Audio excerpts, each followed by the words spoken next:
I discovered that my parents left everything to my brother in their will, so I stopped contributing to their bills and extra expenses. My name is Jake, and any lingering doubts about my place in the family vanished the day I discovered the will. There was no dramatic family meeting where my parents broke the news themselves. Instead, I stumbled upon it completely by dumb luck. This happened a few months ago while I was at their place.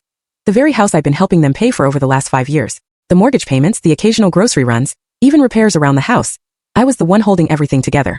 My brother Eric, meanwhile, did absolutely nothing. And when I say nothing, I mean nothing. No job, no responsibilities, just lounging around, expecting life to hand him everything on a silver platter. A platter it seemed my parents were all too happy to furnish. That day, I was helping my dad with some paperwork because, as usual, neither of them could be bothered to figure things out themselves. He'd asked me to scan some documents for him, a bunch of legal and financial stuff, and I didn't think twice about it until I saw it. A folder labeled Estate Plan and Last Will and Testament, sitting right there in the stack. Now, I don't normally snoop, but curiosity got the best of me. After all, I'd been the one making sure they kept a roof over their heads. It wasn't exactly out of line to wonder how things were set up for the future. So I opened it. And that's when I saw the words that made my stomach drop. Everything. And I mean everything was going to Eric. The house, their savings, their assets. Not a single mention of me, except for some generic lines about loving both their sons equally. Yeah, right, equally. That's why they made sure their golden child would inherit everything, while the son actually keeping them afloat didn't even get a footnote. I felt like a fool. Here I was bending over backward for them, making sure their bills got paid on time, making sure they never had to worry about food, while they sat back and planned for a future where I got absolutely nothing. And Eric? He wasn't just lazy. He was entitled. He never lifted a finger to help them, never contributed a dime, but he had somehow convinced them that he deserved it all. Maybe because he was the younger son, maybe because they always babied him, maybe because he knew exactly how to manipulate them. Whatever the reason, they had made their choice. I sat there staring at the paper, my hand shaking from a mix of rage and betrayal. How long had they planned this?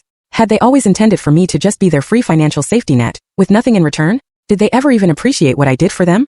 I had no idea how long I'd been sitting there. But eventually my dad noticed I wasn't scanning anything. "Hey Jake, what's taking so long?" he asked, walking back into the room. I didn't even bother to hide the will.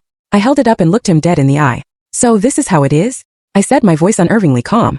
"Everything to Eric? After everything I've done for you?" My dad's face went pale for a second, but then he sighed like I was some little kid throwing a tantrum. "Jake, it's not what you think." "Really?" I snapped.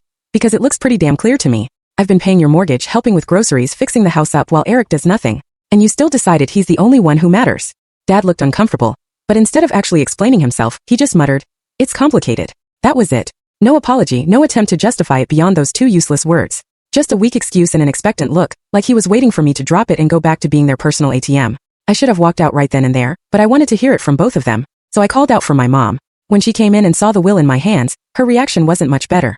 She at least had the decency to look guilty, but the words that came out of her mouth made my blood boil.